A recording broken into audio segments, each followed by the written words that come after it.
Good day, Sightloners. I hope you're well. Today we have a very special guest named Frans, who gave a Bible, a very special Bible as gift to Meneer Gustav Miller, and is a really good friend to the Sightloners. Hello, Frans. Welcome. And please, would you just introduce yourself and tell us a bit more about who you are, what made you realize basically what's going on in Europe and in South Africa, and just a bit more about that to elaborate. Okay, I'll be gladly to do that. Well, my name is Frans, Ondracek from the Netherlands. I'm a greenhouse farmer, organic farming. We do that year-round in the provincie Noord-Holland, which is the most northern western province of the Netherlands. I'm a lover of Dutch and Afrikaans history.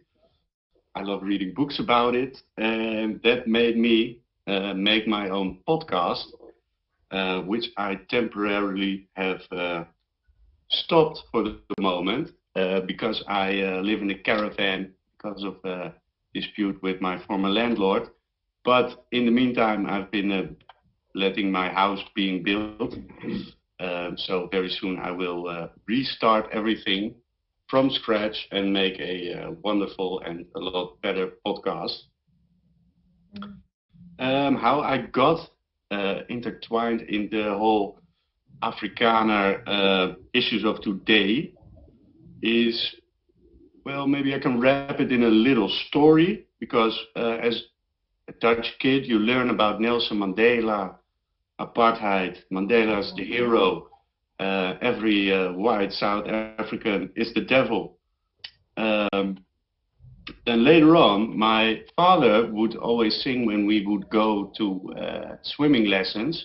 In the car, he would sing the Bobbejaan lied without any context, but that song always stuck with me. Yeah. Then later on in life, when I was studying in Germany for organic agriculture, I met a guy. His name was Johannes, and he spoke Afrikaans. So I said, hey, I'm Dutch. We can understand each other. And he was very hesitant to speak his languages.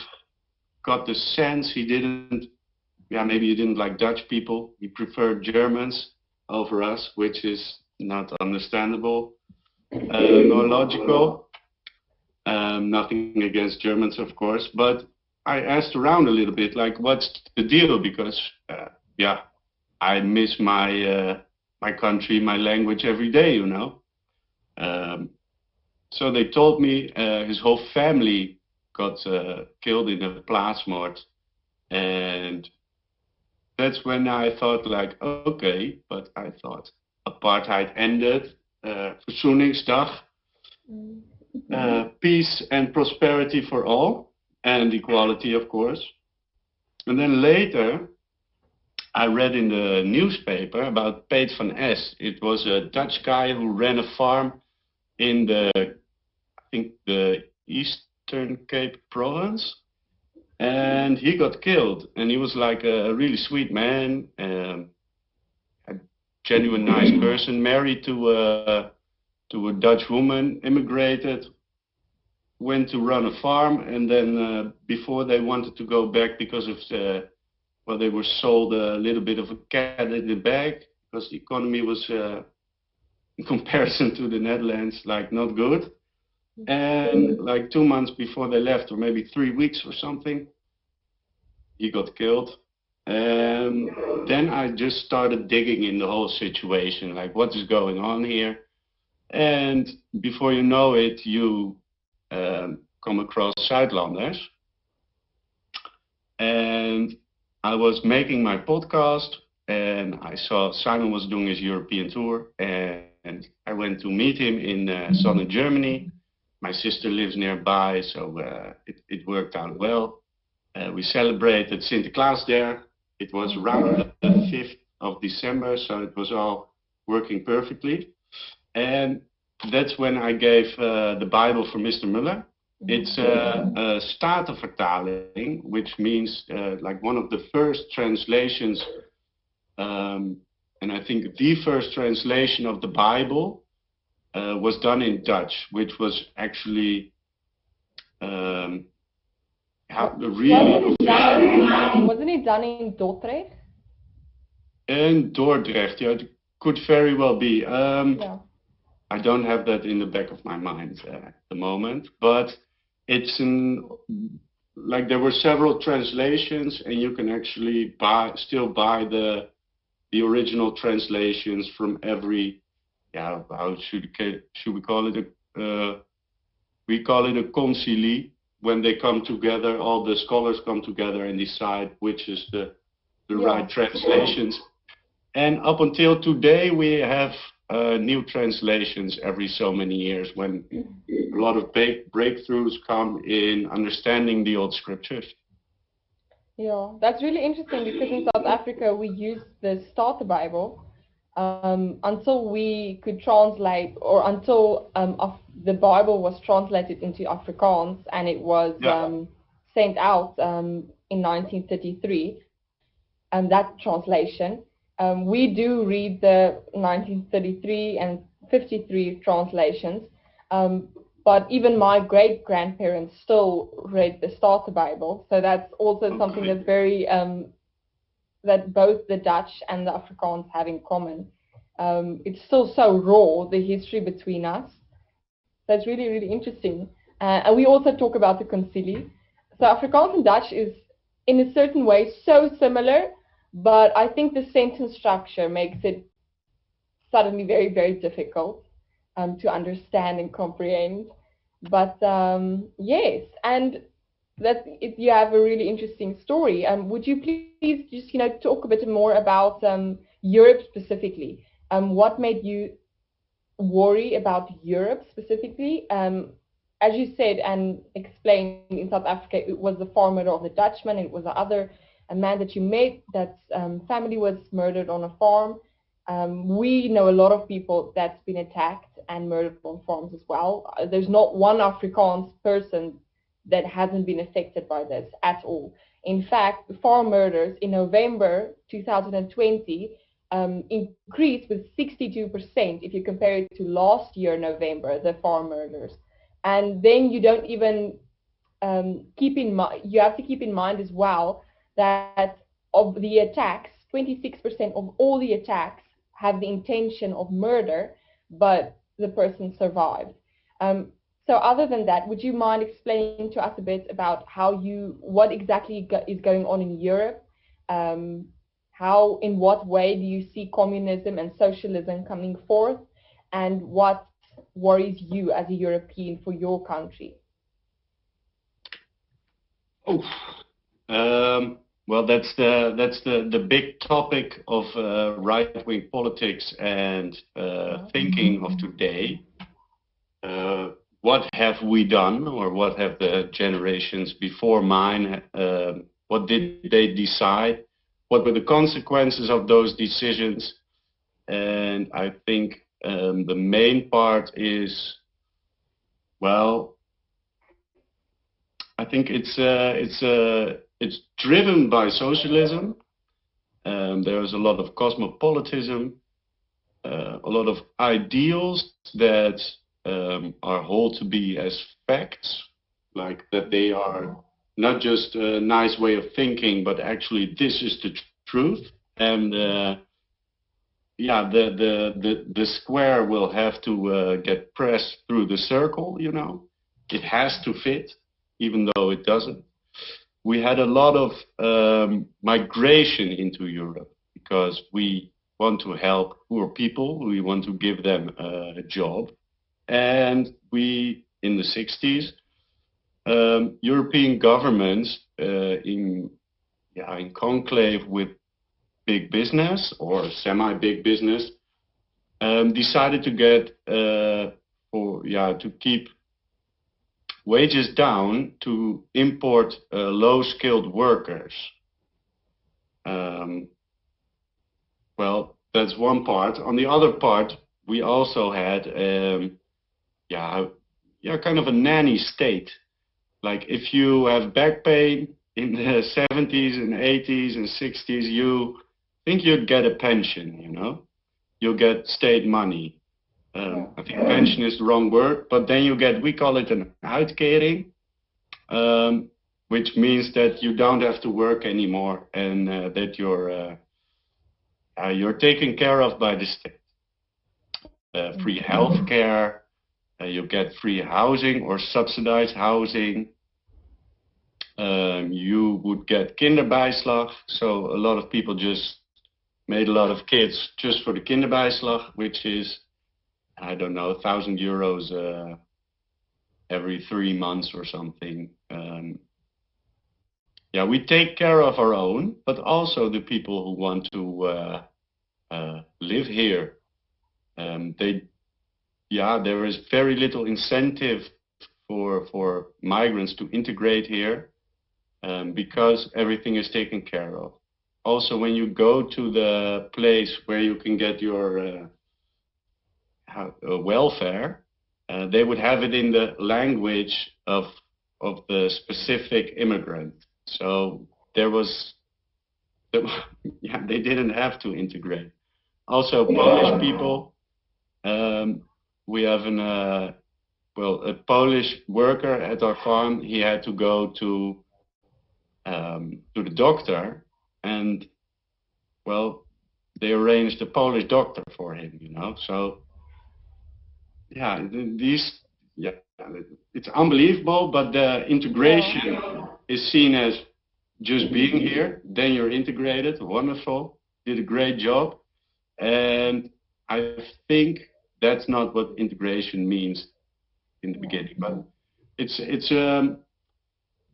the biggest problem of Europe. De-incentivizing integration and just giving money away to anybody who comes here. That's really shocking, you know, how easy it is, even if you're not a Dutch citizen yet, or you're an asylum seeker, how much support you receive. I mean, we are citizens in South Africa, and I mean, for the last more than 300 years, you know, we built, our forefathers and ancestors have built this country, and you know, they are actually, the government currently is actually debating or speaking about that they want to use the pension fund to basically finance their projects. So it's just hectic because here it's so different, and the multicultural concept is so dysfunctional. It's just so, you know, shocking, and I'm quite flabbergasted to hear that, you know, the Netherlands do so much effort to help someone in their own country, but they don't have to integrate cultural-wise, or they don't have to share the same values than the average Dutch person. They don't have to have the same behavior in any sort. And for instance, the Netherlands also takes care of the people, even if they don't live in the Netherlands anymore, because we knew an old couple that lived in South Africa on a farm, and they were brutally murdered on their farm, and they were really good friends of ours. And our police and our justice system is also quite peculiar, the way they handle things, but they handle the farm murders very unjustly and very unfairly in comparison to any other crimes in South Africa. For example, if you would say a racial word towards a black person, you can go to jail. But if you're on a farm murder and you were there, you were present, but they don't have that much evidence against you, they give you borgtocht. They give you, you just have to pay a certain amount of money and then you can go. So, and this farm murder, this old couple, their attackers would receive borgtocht and they would just go free. But the family members that lived still in the Netherlands, they said, you know what, this can't be the way that this is going to be handled, and they contacted authorities. And then only because the Dutch basically intervened in the case, the attackers got 15 years in jail. Doesn't surprise me. I read that a lot of police officers were recruited from former gangs that like ex-gang members, they are given a second chance to become police officers. There is such hysterically wrong and ethically, morally in every case. It's just so wrong. There's cases that a white woman goes to the police station because she wants to report a crime, and then she gets attacked by the police. And no, it's the things that happen here. It's really terrible. And it's just, then you speak to a European or you speak to American, and then they still have the audacity to talk about white privilege and about that white people in South Africa, in some sense, owe the other races something, which is absolutely not true at all. In fact, the intention of the government is to completely, ultimately oppress the white nation in South Africa. And you can debate on it, but it's not actually debatable. If you look at the affirmative action implemented, if you look at the land expropriation bill that was now gazetted and that's now open for public comment, it was changed from the one that they had from 1975, and this one basically entitles them that they can take any private property, not just farmland. They can expropriate any private property, homes, houses, and the process is made so easy that it's just, for us reading this, and this is in the news now because the bill is open for public comment until the 10th of February. It's just, throat clenching to realize this. And yes, it goes above my thoughts to think that one can, if Europe, for instance, how they can let so many immigrants and asylum seekers that don't share their culture, that don't share their values, that in fact practice a religion that is aggressive towards Christianism. So that's just mind-boggling for me as a person, and the way in South Africa, how different it is than in Europe, it's quite a big difference. But in a certain sense, Europe, it was quite stable for a while, and now it's suddenly quite drastically starting to deteriorate. And I think that's, because it's systematic transition between the majority that was Dutch and the majority that's going to switch. Would you tell us a bit more about the majority now currently and how they will completely switch over? Because in a couple of years, the Dutch won't be the majority anymore. Sadly, I think that is the case, that we are losing our majority position. When it comes to demographics, you will be seeing that it's mostly because of Turkish, Moroccan people that actually kind of integrated here. Turkish people more in an economic sense, Moroccans partially more in a cultural sense, because the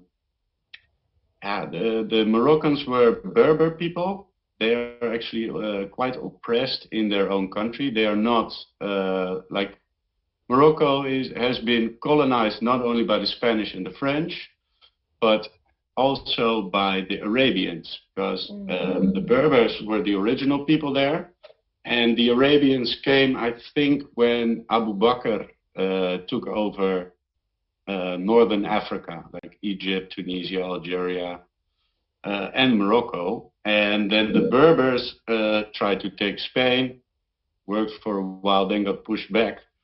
But I think that's why they integrate more. They were not as embedded within the Arabian supremacy, so they felt like, here we can be free. However, the younger generations, they are a bit more religious than their parents, and in some cases a lot more. And they are really looking for something to hold on to, because we have nothing to offer. Actually, most schools are very liberal. You get a socialist worldview pressed onto you. So I do not expect any immigrant to integrate to that because it's a big nothing.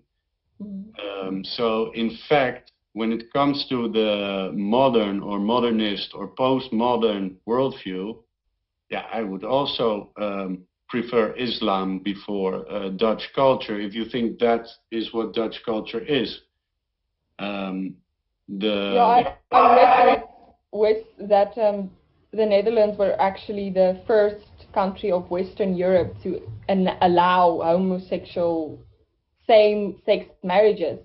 No, not completely true. Like in Germany, when you would go to the Second World War, Yeah. Hitler actually could mobilize a lot of young men because there were gay brothels. You could even rent children. Also in Paris, but after the war, the first I call it a gay bar. It's a club for homosexuals and lesbians. I think the first one was in the Zeedijk, on the Zeedijk. That's a street in Amsterdam.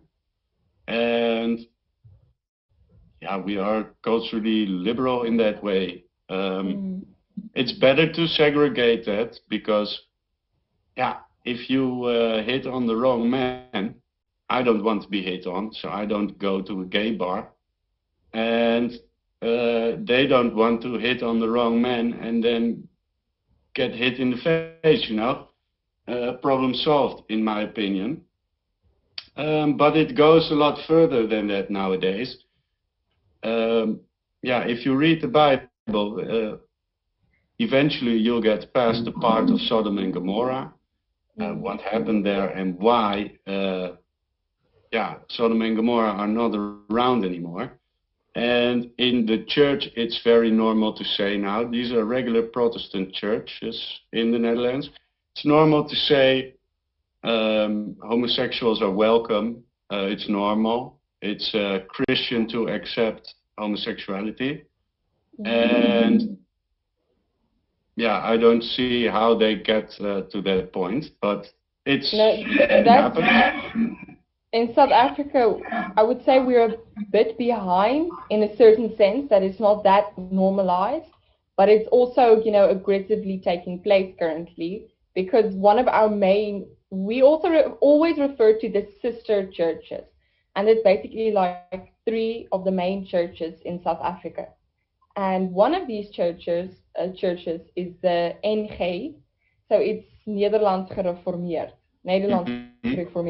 Yeah. And they are actually going to divide the church. It was in the news this week. And the reason that they're dividing is because the one half of the church, of the main group, say you should accept gays into the church and a lot of other things as well. But only because of that, the church is dividing now. So it's very common now in these days as well here. But it's very shocking. Can I add a saying in Dutch to this whole thing? Een scheurende kerk is een levende kerk. And in the Netherlands, what I see, like I'll translate it to English, a dividing church, a separating church, is a living church. The Protestants, of course, are the product of a schism with Christians, saying, Pope, have a nice day. I want to read in my own language. No more paying my way into heaven. I will not be extorted, and I want to know what's in the book. And I want to read it, and I want to tell it to my children and my, how should I say it? The people who I go to church with, what's in there. And we want to decide how we interpret all these things. So it's good that it's ripping. However, if you really think you should be like gay Christians, good luck, you know. Yeah. What's next? Are we gonna write fan fiction about Jesus and make that the truth? Exactly. You have to put a line sometimes, and I think this is going way past a line. Yeah. My grandpa always referred to it as gates. He said it's the same path, but you just have to decide where you're going to lock that gate, and it's really important because if you keep on opening gates, you don't know where you're going to end. Anything will be justified. So I think that's the importance behind having that line and closing that gate. Yeah. But who in the Netherlands currently, because it is quite liberal, who is combating this, you know, problem of integration and the mass immigration and the removal basically of the Dutch people or the ethnically Dutch people as a majority? Who is combating this and how are they combating it?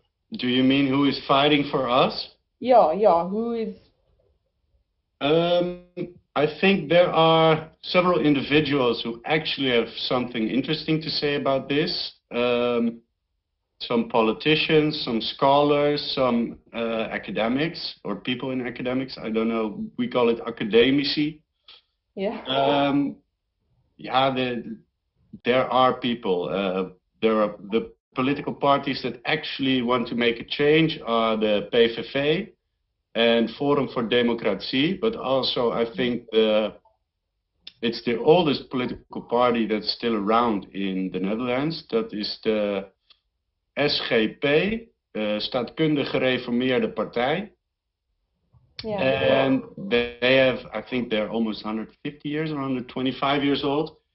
And yeah, they are strictly Reformed Protestants. You have to have children to be in the party. I think you can be a woman now and join the party, but that was forbidden. They were real traditionalist, Reformed Dutch, politicians, political party, just for them. Well, we actually have a new political party that was established. I think it was this year.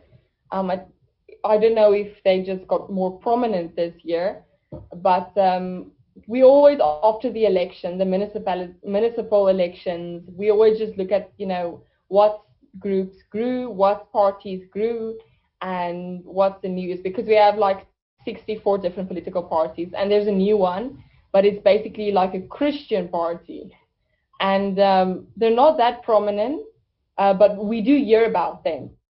And this year specifically, the EFF grew, the EFF and the DA, which is like the Democratic Alliance, which is more for integration, but still very, very, very liberal. I think they are still living the Mandela dream. The yes, DA. They are in the Rainbow Nation concept, like constantly. The ANC and EFF have never been in the Rainbow Nation concept. They just have this ideal of completely making South Africa a communist land, and they've always been loyal to that idea. The ANC, some of the statements that the presidents have made and their actions, of course, just support that they do follow this absolute route to communism. And they use the National Democratic Revolution, and that's basically what they use to, ultimately get a communistic state. But that's a very long story. I would like to elaborate on that. But first, I would want to know a bit. This week was the 16th of December, so it was the Blood River Day. And before I just, talk a bit more about that and about the ANC, I want to ask you a bit about Dutch history. About Dutch history. So it was really interesting in reading your piece how you referred to South Africa and the Netherlands and have a bridge.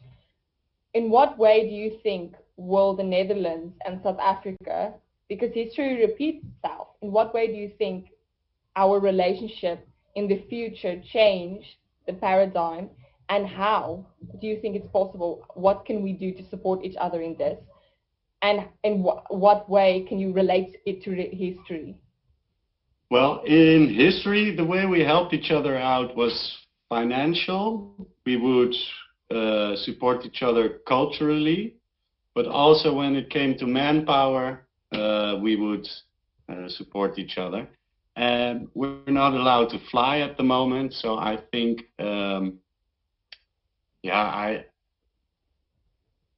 the best idea that's still practically formable is the formation of think tanks. Tell each other how we feel, what we're going through.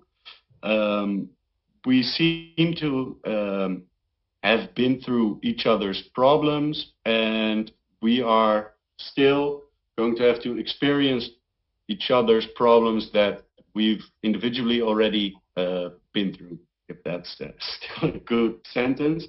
But we can teach each other a lot when it comes to staying yourself, because the Afrikaner has been the minority for quite a while.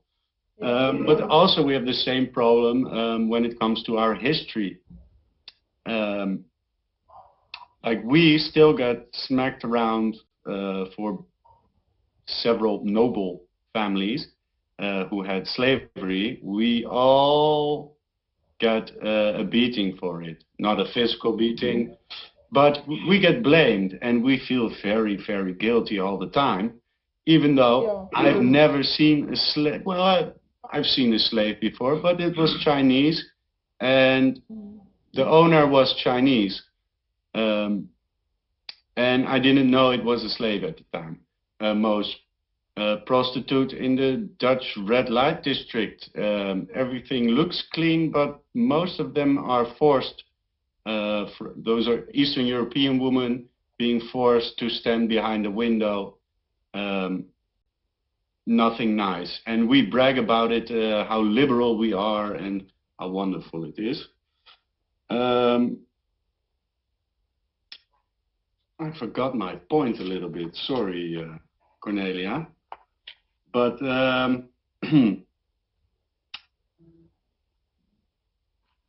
excuse me. Yeah, can you please tell me the point again? No. I asked you, in what way will we be able to support each other? And you can compare it to the way in history where and how we supported each other. Yeah. Well, I think when it comes to armed conflicts, thank God the Brits are having their own trouble at this moment, because that was our common enemy. I think the people within our own groups are, I don't want to call them enemies, but we do tend to disagree within our groups a lot. And there are a lot of commonalities when it comes to parts of our group. So those, like the right wing of the Dutch and the right wing of the Afrikaner movement or the peoples, they should form think tanks. And we've been through each other's problems, and we can teach each other of the problems we've been through.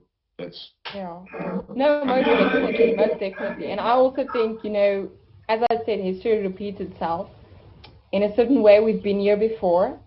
Not exactly always the same enemy, but we're in the same circumstances. And as you said, it's important to have think tanks to support each other with, and also, warning each other, because I feel, some people debate if Europe still has hope, if Europe still doesn't have hope. But even if they don't or do, it's so important to warn them and say, listen, we know what it's like to be a minority. You're going to be attacked with your culture and your language and your monuments and your history. It's going to be removed and it's going to be manipulated. So it's also good to warn. But I'm actually curious about this. Has the Dutch history been manipulated and changed? Because I've heard a Dutch person say before, oh no, they have quite changed the history, and they make Willem van Oranje, they change his part that he played. They make him out like a terrible person. How has your history been changed, or not really? I don't think it has been changed. It has been, I think the term framing is the accurate term for what happens to our history. It's always good to read books about our history. This is a topic, slavery. It's actually a good book. if you read on the topic, you know what happened, what didn't happen, and then you can compare it to other types of slavery through history, and then you can relativate a little bit more. But they frame it in a way that Dutch were the only slaveholders in all of history, and magic built the pyramids. The Romans didn't have slaves. Yeah. Genghis Khan also didn't have slaves. It's not like he said that you were rich the more slaves you have. He was also a white Western European, Genghis Khan, if he had slaves. Well, they'll find a way to push you in a corner. I have a funny story about Germany. My grandfather was a slave in Germany during the Arbeitseinsatz, and he never was negative about the German people. He was very negative about the National Socialist German government because he was a slave. Nobody wants to be a slave, but the people that lived there, the Germans, he had nothing but fond memories of them. And I read all the letters. He conferenced with them on paper, and it's just like sorry for not writing the last 10 years. It wasn't socially acceptable to like you, but I'm coming by as soon as I can. A little bit in those words. And I think also with slavery, when it comes to our colony, with Suriname, and we had we would buy slaves of black people in Ghana. It's also where the K word comes from. The K word actually comes from an Islamic word for unbeliever, and they would the black slave traders, they would sell non-Islamic, how would you say, like maybe polymistic or heathens, people without an accepted Abrahamic religion. They would steal them and sell them to us, and we would then bring them to the plantage where they would make sugarcane or cotton. We would sell them, or as house slaves if they were nice and smart. But otherwise, we would just have I think Ghanese people and maybe some Bantu tribe people that were also taken. But the K word meant savage for us. And you're not allowed to say that word anymore, but which I can slightly understand. That's how they spin history in our face. It's like we're the only bad guys, but that's happening in a lot of countries, not just white countries. If you go to Southern America, everybody is framed as a colonizer or the Spanish conquistadores. They were brutes. The Dutch were brutes. We colonized people, or at least it was not even the same state form, because we actually changed between our slave times or slavery times, I think from type of government maybe 2-3 times. And it was never popular amongst our native population. We had the Jewish nation in Amsterdam. They had their own territory where they could practice their own laws, and they had slaves in that territory, and they would whip them on the street, and Protestants, Catholics looked down upon it. Piet Hein, which was one of the zeehelden, he fought against the Portuguese, and he liberated 2 slave ships. What did he do? He set them out on an island and set them free. This is something the Catholics do. Even though I'm Catholic, I never had slaves. But there was a big difference between how many Dutch people looked at slavery. Also, the Mennonites, that's a Protestant sect. A lot of Amish people belong to that sect. They were very critical on the Constitution of America when it said all men are created equal. We hold these things to be self-evident, but they forgot like the racial equality. I think there also was a kind of opportunism when it came to slavery. It was very orderly to have a completely different looking person as a slave, because we have this natural segregation in a way. Of course, there is love between more races, peoples, cultures, and even religions, but it's frowned upon. And that will always be like that. And yeah, I don't want to make a big problem out of that, of course. But it was very easy. You knew when your slave would run away, yeah, it's the black one, you know? You don't have to describe much. And you know, like, hey, he should be, he has nothing. That's an escaped slave. I better look out, you know? It has some practicalities around it. And otherwise, it would function the same way. If you would go to Tripoli, where the white people would get, like you have the Barbary Coast, and they would take Christian slaves. The Muslims would take Christian slaves. Well, you recognize us from Arabian people because we have blue, green, hazel eyes. We have light skin. Our hair blondens in the sun, you know. We are very distinct. So it's easier to differentiate between a slave and a non-slave. So, Yeah. yeah, it's my pragmatic approach to how I Yeah, would but do no, it. there is that natural order and attraction to your own kind. I actually have to tell you an example. So there's this teacher in South Africa, and she actually got into trouble because of it. And it was the beginning of the year, and she got all her kids, and she says, because we have like integrated schools. There's not a school just for white kids, and just it's integrated. But still, you see that natural attraction between groups that are similar. It's Yeah. normal, it's natural. And she says to the kids, you know what? You can choose and pick where you want to sit. Go sit wherever you want. I don't mind.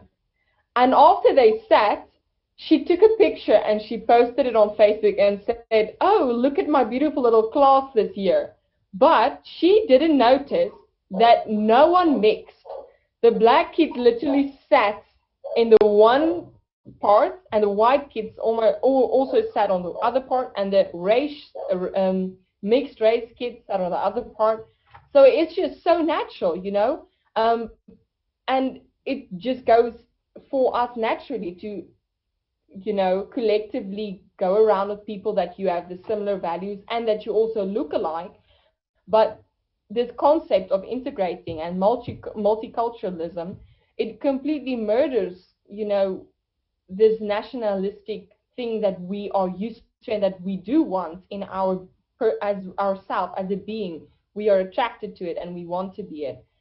So, but I just had to laugh at your comments of if the slave ran away, then you would see that he's a It's slave. just a practical thing. It makes things easier it doesn't make it easier in hindsight because yeah, people can blame you for a lot of things, but Yeah, and they can blame you for a long time.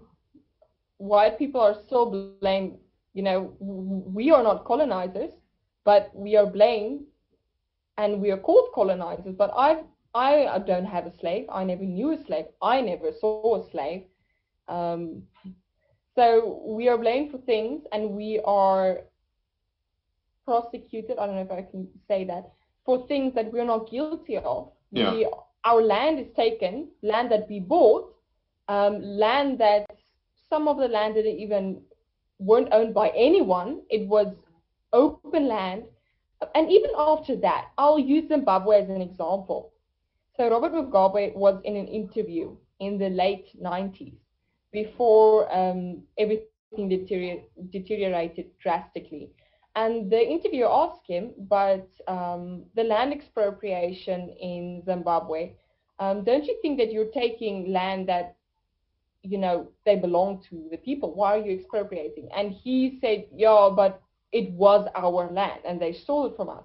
And the interviewer said, but 90% of all the land that is now farmed on was bought after this new, after a certain time. So it's not like it's not at all that they stole the land. They bought it legally, and but it's the concept. It's not, they just use it as a reason to promote it, of course, the I think expropriation. it also has to do with when I always it never really smells good, these situations.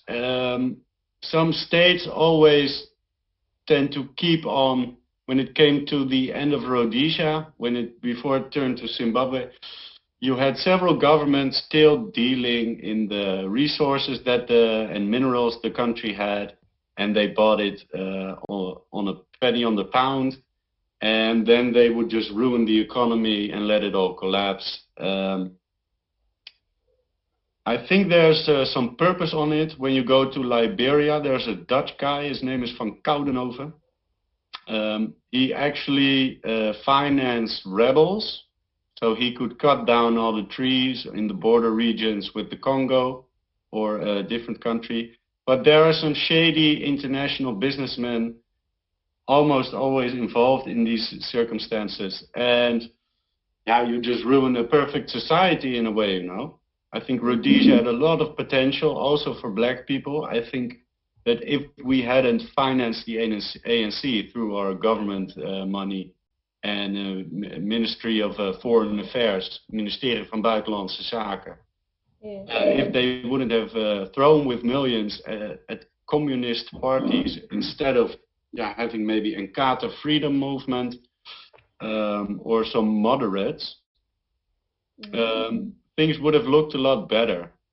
What I noticed about Nelson Mandela, because he only ruled one term, that's how they call it, ANC rule. He only took one term, and then it was Mbeki, I think. Thabo Mbeki. Yeah, but Mandela was like, this is my theory about him. I'm a superhero. People throw their panties and bras at me, I'm not going to ruin my wonderful reputation by continuing ruining this government, because they had no plan. The guy, I haven't seen a president from South Africa who could, when they read numbers, that they actually can pronounce it. And that's like a State of the Union address type of ceremony. And that's like, no, but how dare you stand there? No. We always say, when a person from another country Googles South Africa and they see that, this is your ambassador, that's the person that represents your country, that's the person that rules your country, that makes policies, that accepts things, that has speeches, that has such an important job. And most of them went to jail, and most of them didn't finish their education, or they can't even pronounce a number correctly. So it is devastating. It truly is. It really is devastating. That not counting the number is the biggest crime. That was terrible. I remember when it came out, because in South Africa the Afrikaans people have a very big sense of humor.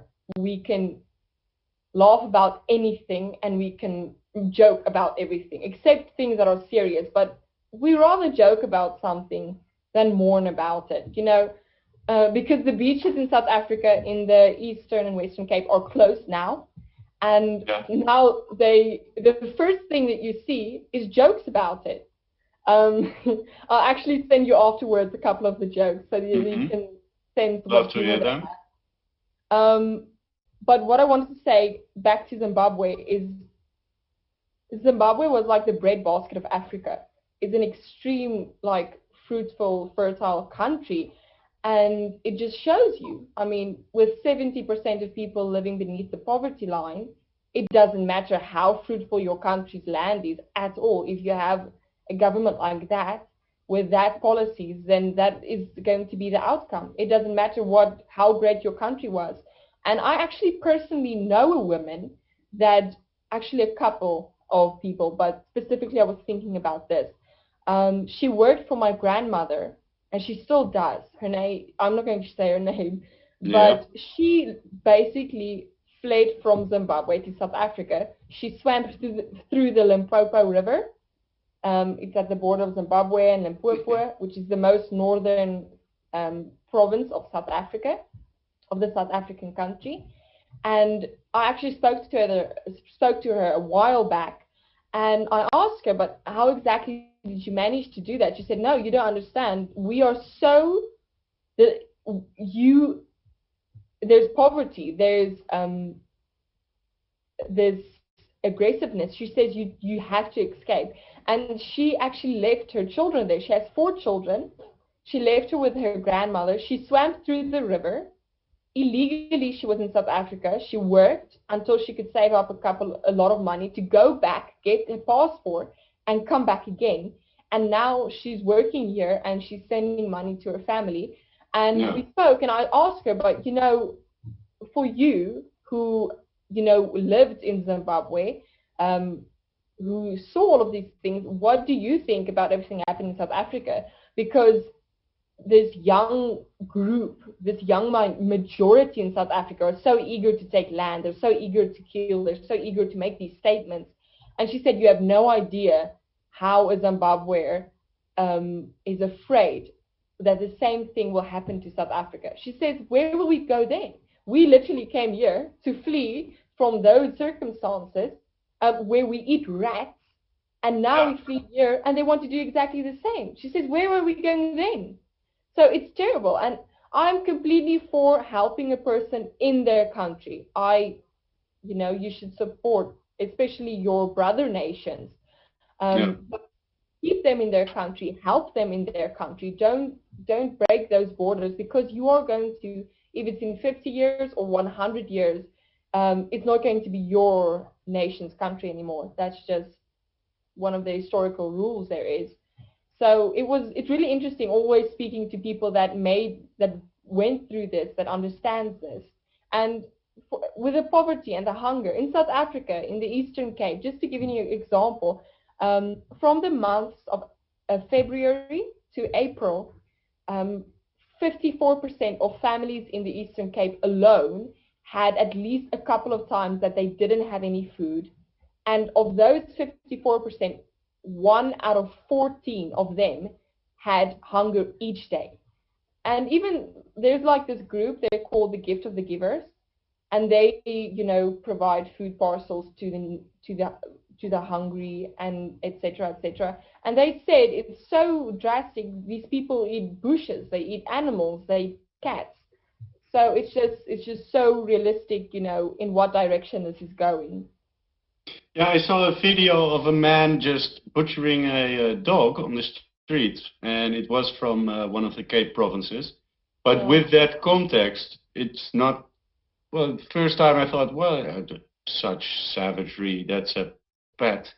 But if you're hungry, I will eat my own dog, we should never abandon our humanity completely. But yeah, how to solve these problems, I think when you shouldn't import too much problems, and also the running dry of the ruling government, that's a thing that just should happen. So I think keep the borders closed, make them revolt, because there are more people than there are government workers, and especially when it comes to the military. I thought when Robert Mugabe would leave, things would get better. I saw some newspaper articles about them asking the white minority back, but also the Indian minority that was there, which wasn't really huge, but there were about 300,000 white Rhodesians at the time, and at least the farmers got offered their land back. However, it was all on a lease, and they could only use the land and not start owning it. And I think that's just, you want to invest in something, you have to own the land eventually. There has to be an incentive. And they actually want to take that away in the Netherlands too. In the gemeente, in the municipality of Wieringen, they want to have shareholders own the land and the company, and that you're not the farmer anymore, you're a farm worker, even though you're at the top of the hierarchy. I think that takes the fun out of the job. And you will probably have a lot of activism when it comes to the shareholders. So they will say you have to use this type of tractor and you have to use this type of fuel because that's better for this and that. And those people are annoying activists and not sympathetic farmers, that know what they're doing. So I fear for the future when it comes to owning land, also in the Netherlands, but also in South Africa. With you guys, it's around the corner, and with us, it's a few blocks away, Yes, and that's why I'm warning you. Yeah. And that's true. And when you hear these things, like you just said about what they want to implement in the Netherlands, is really worrisome, because the ANC's intention is, state-owned farms, and then smaller farms for, farming in a collective. But it's just, it is around the corner. And even though the ANC already have so much, ground and land in South Africa, they still, it was about a month ago that they made, I'm just thinking, it was a minister, it was Toku Didiza, I'm sure. Yeah, so that is one of the ministers that, just put a list together of more than 700,000 hectares of land that they want to expropriate next. And, we made this joke, not I, but I heard this joke that this one person said, they're so eager to take land that they're even starting to take some of the black people's land.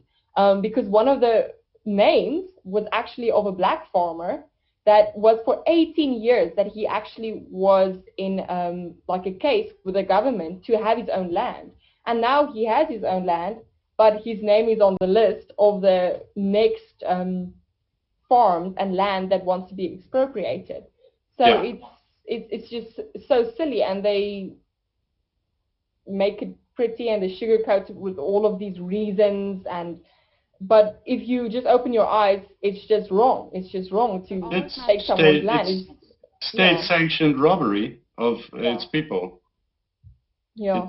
It's despicable. I think in my country they will have to compensate, maybe from our own pension funds or something. But you have to pay us. I don't own any land, sadly, but there are a lot of landowners still, a lot of farmers.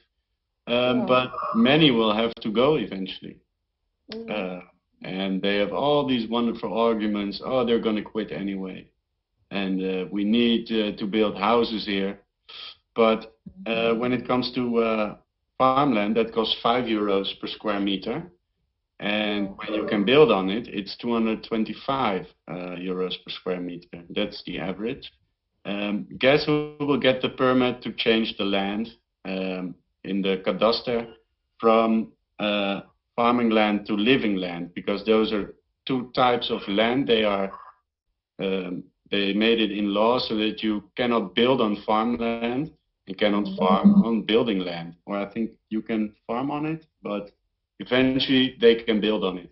And only the banks who buy the land cheap as farmland have the legal power and legal teams to actually change the land and make it to building land, and then they can cash. So It's Yeah. kind of a shady deal between banks, governments, and investors.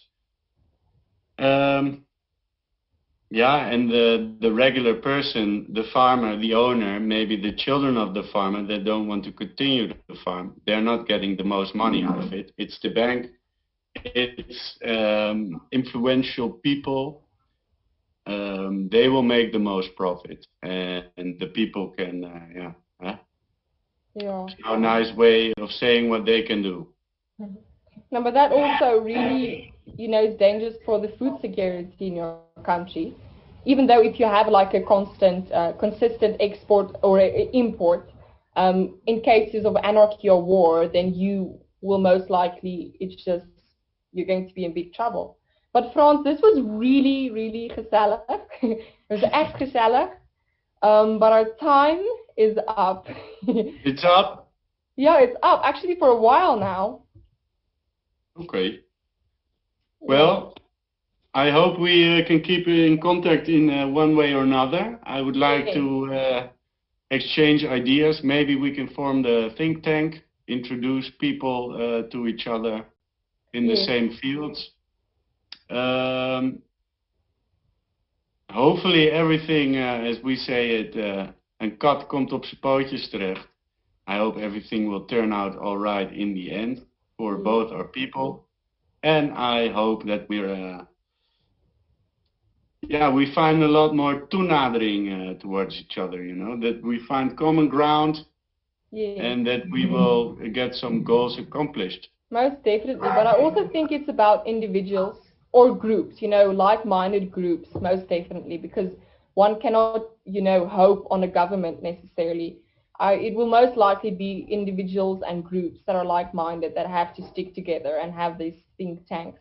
But it would be really nice to keep in contact and, as you say. Yeah. Have a nice evening. Yes, you too.